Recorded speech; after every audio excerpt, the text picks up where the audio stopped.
ar. Está no ar o programa Opinião Regional. Toda sexta-feira a gente tem esse espaço aqui para debater ideias, para falarmos sobre diversos assuntos, recebendo sempre personalidades do meio político, né, para a gente poder tratar de assuntos relacionados não só à administração de Patos de Minas, como também da região. Hoje estou com o prefeito eleito de Patos de Minas, Luiz Eduardo Falcão, que veio aqui para a gente bater papo. O prefeito já tinha dado entrevista para a gente aqui no Opinião Regional, tanto para mim quanto para outro apresentador, mas foi enquanto candidato, pré-candidato e candidato, agora como prefeito eleito. Tudo bem, Falcão? Seja bem-vindo. Tudo bem, eu quero agradecer à NTV pela oportunidade, agradecer a todos os telespectadores que estão nos assistindo nesse momento, aproveitar a oportunidade para agradecer pela votação que nós tivemos, pela confiança da população, agradecer também a Deus, mas dizer que já estamos com os pés bem fincados no chão, sabemos que a expectativa gerada é grande, a responsabilidade é grande e estamos prontos para honrar todo esse apoio com muito trabalho. Prefeito, eu já começo com uma pergunta que meio que alfineta o senhor. O senhor vai dividir o seu salário com a entidades beneficentes de Patos de Minas? Procede essa informação? É até uma oportunidade interessante para esclarecer esse assunto. Tudo começou lá no ápice da pandemia, quando eu fiz um vídeo questionando os políticos de Patos o que eles fariam durante a pandemia, principalmente durante um período onde muitas pessoas estavam com a sua renda reduzida ou até tinham perdido a sua fonte de renda. E eu vi diversos políticos do Brasil e de outros países liderando pelo exemplo e reduzindo temporariamente o seu salário. E naquela ocasião eu dei uma entrevista em uma emissora de rádio aqui de Patos e mencionei que os políticos poderiam reduzir, mesmo que temporariamente, o seu salário. E disse que, por exemplo, um salário de R$10 mil líquidos para um prefeito seria um salário muito bom. Então, hoje, eu dei uma nova entrevista, dessa vez como prefeito eleito, e foi uma entrevista muito boa, que transcorreu na maior tranquilidade. Muitas pessoas elogiaram a entrevista, gostaram da entrevista, e eu fui surpreendido, depois que saí de lá, com uma matéria em um site, distorcendo completamente o que foi dito, e colocando palavras na minha boca, até de maneira um pouco maldosa, mas já esperada essa questão política, né, essa questão partidária, e existem as ligações, né, de parte da imprensa com políticos, e eu até disse lá na entrevista que a eleição já passou, que a gente deveria fazer um trabalho agora por Patos de Minas, todo mundo por um mesmo objetivo, a população fez uma opção muito clara, que é pelo fim dessas divisões, dessas brigas, mas infelizmente veio essa matéria dizendo que eu doaria metade do meu salário. E foi uma maldade, e o que eu disse é que nós estudaríamos sim uma maneira de doar uma parte do salário para entidades de Patos de Minas que precisam. E eu tenho 15 anos de dedicação a várias entidades, como Amparo Maternal, Conselho de Segurança Pública, outros projetos sociais, associação comercial, e eu sei o quanto esses projetos precisam, né, e tem essa necessidade aí de orçamento. Então eles pegaram essa história lá de trás, já estão transformando numa outra coisa, já falando em metade do salário, e eu achei até um pouco engraçado, mas na verdade foi uma forçação de barra isso aí, e não foi bem isso que a gente disse, não. Quem quiser ter a oportunidade de escutar, tá lá no Facebook, né? Tem aí a íntegra da entrevista, e como as pessoas mesmo comentaram nas redes sociais, falando, mas parece que essa matéria não trata da mesma entrevista que foi dada. Então, não tem polêmica nenhuma, e eu acho que fazer um bom trabalho e ajudar quem precisa, é isso aí que a gente sempre fez e vai continuar fazendo. Dito isso, esclarecido, não procede a informação como está colocada. Prefeito, vamos falar da transição, porque, me permita te chamar de prefeito, uma vez que ainda não foi diplomado, mas né, democraticamente já está eleito, né, maioria de votos. Então,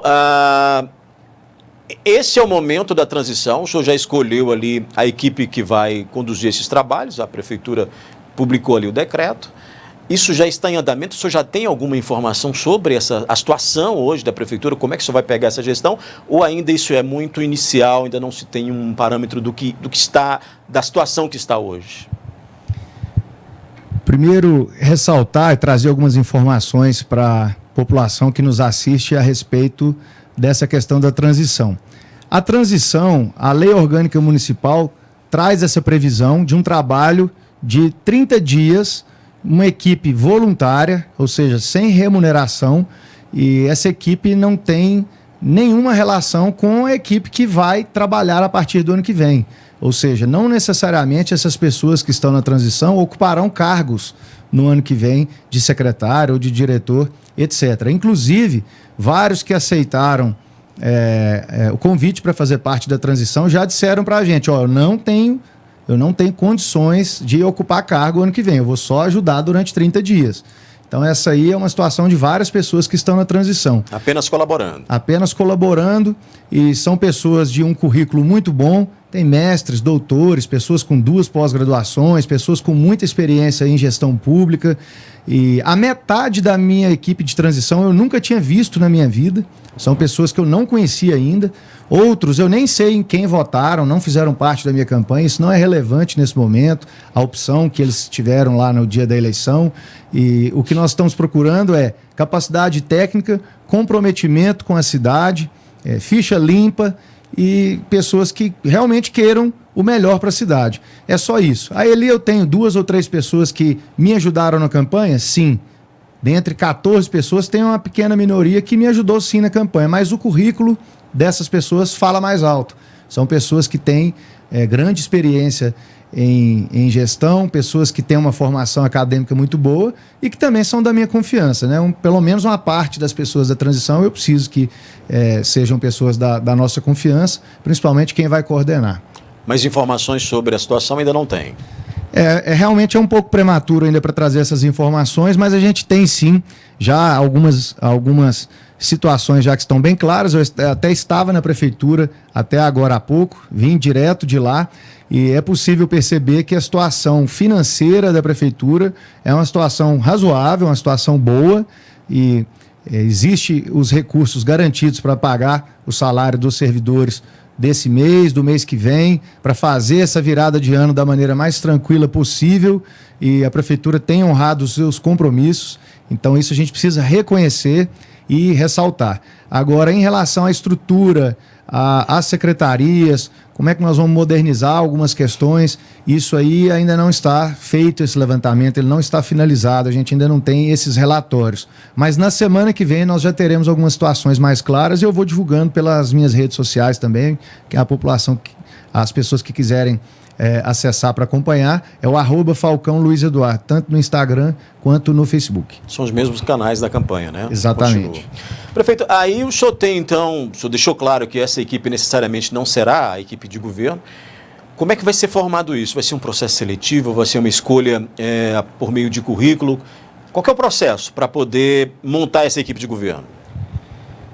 Vai ter sim processo seletivo, né? Não vai ser um processo lento, muito burocrático, não. Vai ser um processo simplificado, mas muito objetivo.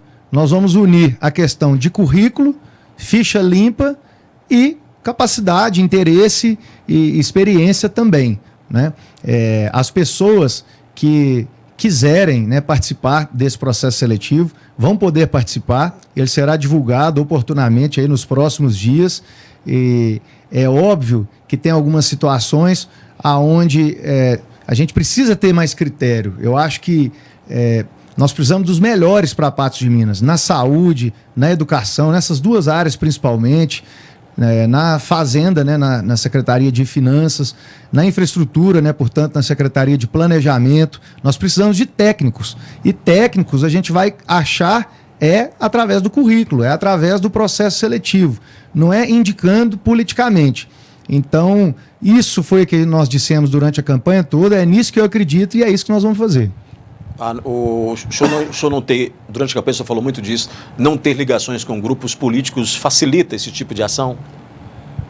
Nós temos o maior respeito por todos os grupos políticos, por aqueles que já deram a sua contribuição, a gente reconhece o que foi feito, mas é preciso dizer 2 coisas. Quem faz alguma coisa na política está simplesmente aplicando corretamente os recursos que a população é que paga, através dos seus impostos. Então essa é a obrigação do político. E a segunda coisa, o político recebe salário para fazer isso. Então, eu acho que a gente tem que vangloriar menos os políticos que fizeram a sua obrigação e entender a prestação de serviço, né, quem está ocupando um mandato de prefeito, de vereador, de deputado, muito mais como alguém que é empregado do povo, que é servidor da população, e não pode se afastar desse conceito, dessa convicção em momento algum. Não é favor, é obrigação, né? Prefeito, a gente tem aí uma conjuntura política de primeiro ano de governo, a maioria dos governantes, inclusive, afirmam isso. O primeiro ano de governo vem com a força das urnas, né, com a força da eleição, né, o eleito ele tem essa força das urnas, esse respaldo, né, e também ele tem uma boa vontade da Câmara para poder aprovar todas as medidas, seja no município, seja no estado, seja no governo federal. O senhor chegou já se reunir, inclusive, com alguns vereadores ou com os vereadores eleitos. O que o senhor espera desse primeiro ano de governo, justamente já costurando ali uma aproximação saudável com o Legislativo de Patos de Minas, uma vez que esse primeiro ano, como acabei de dizer, é um ano de maior força no sentido de ter passado pelo crivo da população e estar ali representando a maioria? Bom, complementando uma resposta que eu dei na pergunta anterior, eu acho que quem se elege não pode se afastar, momento algum, daquela convicção de que é empregado do povo. E não pode também esquecer em nenhum momento com qual sentimento as pessoas votaram. Neste ano de 2020, em Patos de Minas, eu acho que ficou muito claro que as pessoas votaram com sentimento de mudança. Isso ficou representado nas urnas para prefeito. Nós tivemos 52% dos votos válidos, mais do que a soma dos outros concorrentes todos, mas por outro lado eu não me iludo com isso, né? Eu não acho que esses votos são meus, eu não acho que isso me dá poder para fazer o que eu quiser, ao contrário, eu acho que esses votos foram a manifestação do desejo da população de mudança, e agora a bola estará conosco, e nós temos a responsabilidade de corresponder a essa expectativa. Na Câmara, de 17 cadeiras, apenas 4 vereadores se reelegeram. Então, são 9 vereadores que nunca haviam se candidatado a nada e mais 4 que já foram vereadores no passado, mas não estavam nessa legislatura, nessa última legislatura, nessa atual, né, que ainda não acabou. Então, não deixa de ser renovação. Qual que é o recado que fica muito claro? A população quer mudança, a população quer rapidez nas decisões, a população não quer divisões políticas, de grupos brigando, a população quer ver a cidade avançar. Eu acho que nós recebemos, muitos dos votos que nós recebemos é por isso. Falamos, vamos sair de briga e vamos ver se a gente avança. Nós não podemos brigar para ver quem faz menos. Se tivermos de brigar, nós temos que brigar para ver quem faz mais. Nós temos que avançar. Então, a população está ansiosa por isso, está de olho. Nunca houve na história do Brasil tanta cobrança e tanta participação popular, né, durante um processo político, durante uma eleição, no decorrer dos mandatos. As pessoas estão ligadas, as redes sociais estão aí para provar isso. A velocidade dos acontecimentos, da informação, ela é muito rápida e não adianta nem a imprensa, nem político nenhum tentar manipular a informação, tentar enganar o eleitor, porque hoje o eleitor tem essa ferramenta que é muito democrática, que é a internet e que traz a verdade o tempo todo com muita velocidade. Mas o senhor concorda que o primeiro ano de governo, por tudo isso, dá uma força maior para o eleito, né? Eu realmente convidei os vereadores para um café bem informal, uma coisa simples, primeiro para me apresentar e para dizer a eles que o nosso compromisso é de transparência, é de trabalho, é de diálogo. A gente respeita a autonomia entre os poderes, legislativo e executivo, eles são independentes, mas eles também precisam atuar em harmonia. Então foi nesse sentido a nossa conversa. E eu acho que sim, o primeiro ano ainda é um ano onde as pessoas estão dando um pouco mais de tempo para quem foi eleito para esperar os resultados. Agora, se no segundo ano, no terceiro ano, esses resultados não vêm, com a mesma força que as pessoas apoiaram na eleição, elas também vão criticar. Nós estamos conscientes disso. Muito bem, eu estou com o Luiz Eduardo Falcão, hoje aqui no Opinião Regional. A gente bate papo com o prefeito eleito de Patos de Minas. Vou fazer um intervalo rapidamente e a gente volta já, continuando aqui a conversar com ele. Estamos de volta com a Opinião Regional, hoje recebendo aqui o prefeito eleito de Patos de Minas, Luiz Eduardo Falcão, que veio bater papo com a gente aqui hoje no Opinião. Prefeito, a gente volta falando justamente, a gente citou o primeiro ano de governo, né, do que pode ser a expectativa do senhor. Lógico, eu imagino que você já tenha feito ali um estudo, levantamento da situação do município no geral, no que diz respeito ao contexto de região rural, meio urbano. Qual que são as maiores dificuldades que o senhor visualiza para uma gestão como essa que vai começar agora? O senhor disse que provavelmente com uma situação financeira controlada, mas em meio a uma pandemia. Quais as maiores dificuldades, então, aí para o prefeito eleito?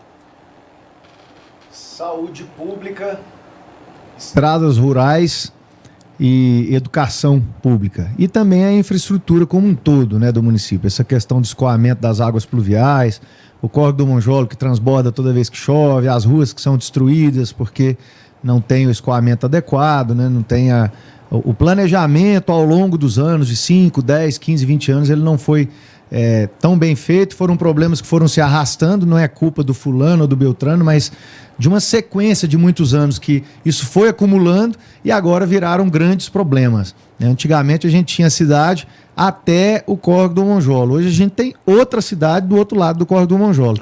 E tudo isso, em termos de água pluvial, cai toda essa água pluvial, todo o escoamento, ele se concentra ali no córrego. E aí acontece o que a gente vê todo ano, e a gente tem outras situações também em outros setores da cidade. Mas a saúde, porque a rede de atenção básica, né, as UBS, os postos de saúde, eles têm tido dificuldade de entregar os exames têm demorado muito, então a população tem um sentimento de que é melhor ir direto na UPA, e aí nós também não temos o hospital, que seria a próxima etapa, então a UPA acaba funcionando tudo de uma vez, né? Como se fosse hospital, como se fosse posto de saúde. Isso gera um acúmulo e uma situação de congestionamento das informações ali, demora para resolver. Então é um grande desafio, né? Requer recursos, o custeio de um hospital é algo bastante oneroso para o município, mas é um desafio que nós precisamos enfrentar, porque os outros municípios da região enfrentaram, muitos conseguiram, e Patos também precisa enfrentar isso daí. Então, a saúde pública, a educação, por conta dessa retomada, né, nós estamos em frente a uma pandemia de dimensões aí, mundiais, uma situação que ninguém consegue dizer o que vai acontecer em dezembro, em janeiro, em fevereiro. Eu acho que tem tudo para a gente ter a retomada das aulas no ano que vem. Eu sou otimista, quero acreditar que essa vacina chegue o quanto antes. Se ela não chegar, a gente precisa estudar como fazer, mas é fato que não podemos ficar mais um ano, mais meses sem o período letivo adequado aí para as crianças. Isso tem trazido um prejuízo psicológico para as crianças, isso tem um impacto que vai durar muito tempo. Então é um desafio grande. Como será essa retomada? Como isso vai ser feito? Para não dizer os desafios que já existiam antes da pandemia, né? O IDEB do município, das escolas do município, o Índice de Educação Básica, que mede a qualidade do ensino, ele caiu em relação ao município de Patos de Minas. Em relação às escolas estaduais, ele aumentou, mas em relação às escolas municipais, ele deu uma caída. Então, a gente precisa modernizar o ensino urgentemente, trazer novas ferramentas, um novo ambiente pedagógico, um novo método pedagógico, respeitando e valorizando os profissionais também, que é muito importante, os professores e professoras. Então, esses são os principais desafios, na nossa opinião. Prefeito, o atual prefeito José Eustáquio, ele fez uma carta de recomendação, uma carta de apresentação para a comunidade, falando da possibilidade de uma parceria com a Unipam para fazer o hospital municipal com aquela estrutura onde hoje é o hospital de campanha. A Unipam e a FEPAM disseram, a gente tem realmente o interesse, mas a gente está estudando, e isso provavelmente vai se desenrolar e chegar até a sua administração. O senhor já tem visto, já tem analisado isso, já tem procurado saber essa questão? Porque pode ser um caminho realmente para essa questão da saúde, né? Sem dúvida nenhuma. O hospital não resolve todos os problemas, mas ele é parte da solução. A gente tem uma estrutura com a complexidade, a baixa complexidade, a média complexidade e a alta complexidade. E o hospital, ele é uma dessas peças da engrenagem. E é sim uma das possibilidades essa questão lá da estrutura do Unipam. Por isso é que a nossa campanha não trouxe nenhum tipo de promessa de construir hospital, porque já na campanha, antes mesmo da campanha, a gente tinha conversado com o Unipam, procurado saber dessa possibilidade, né? Porque também depende do município do custeio, como eu disse. Construir um hospital ou resolver essa questão da estrutura física até não é o maior problema, o problema é manter.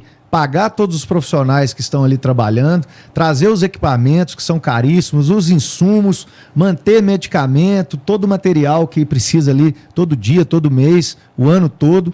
Então isso é que fica caro.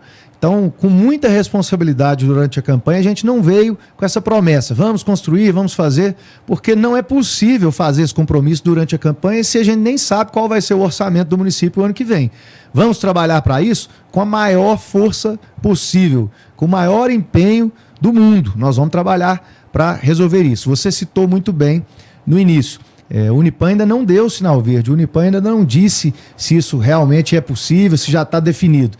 Até agora é uma intenção da prefeitura. E é até bom esclarecer para a população que o hospital de campanha, que funciona hoje lá no espaço cedido pelo Unipan, lá na Avenida Marabá, pode vir a ser um hospital municipal, mas ainda temos que ter calma, isso ainda não está resolvido, vai demorar um pouquinho ainda. E estamos num momento aí já entrando no mês de dezembro, vai ter a virada do ano agora. Eu quero, com toda calma, com todo critério, trabalhar nessa questão para trazer, se Deus quiser, boas notícias para a população que merece. E aí, sem vaidade nenhuma, se foi o prefeito atual que conseguiu, ele que fez, ou se foi a gente, isso aí absolutamente não tem importância nenhuma. A gente quer ver a população bem atendida, ver a população satisfeita com a saúde pública. Olha, a gente não tem tempo para mais nada, infelizmente, tínhamos mais questionamentos aqui, mas o tempo é corrido. Quero agradecer a você, Falcão, por ter vindo aqui bater esse papo com a gente. Volte sempre, a Opinião Regional está aberta aí para que o senhor venha para a gente debater ideias e falar dessas melhorias todas que o município precisa agora com uma nova gestão.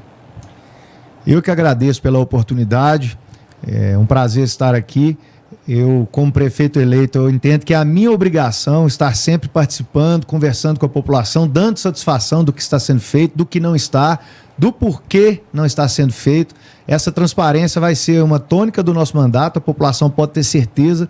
Estarei sempre aberto através das redes sociais e pessoalmente também nas ruas, nas escolas públicas, na UPA, na zona rural, que não será esquecida, com toda certeza. E eu aproveito para fazer também um pedido à população que sempre verifique as notícias, que aquilo que for noticiado por algum veículo, que olhe o que o prefeito disse na íntegra, não só a minha pessoa, os vereadores também, qualquer pessoa. Vamos sempre verificar as notícias para que a gente não seja influenciado aí pelas ditas fake news. Eu agradeço a oportunidade, um bom final de semana a todos. Muito bem, então a Opinião Regional vai ficando por aqui. Eu espero que você tenha gostado do conteúdo preparado para você essa semana. Semana que vem a gente volta com mais uma entrevista. Até lá.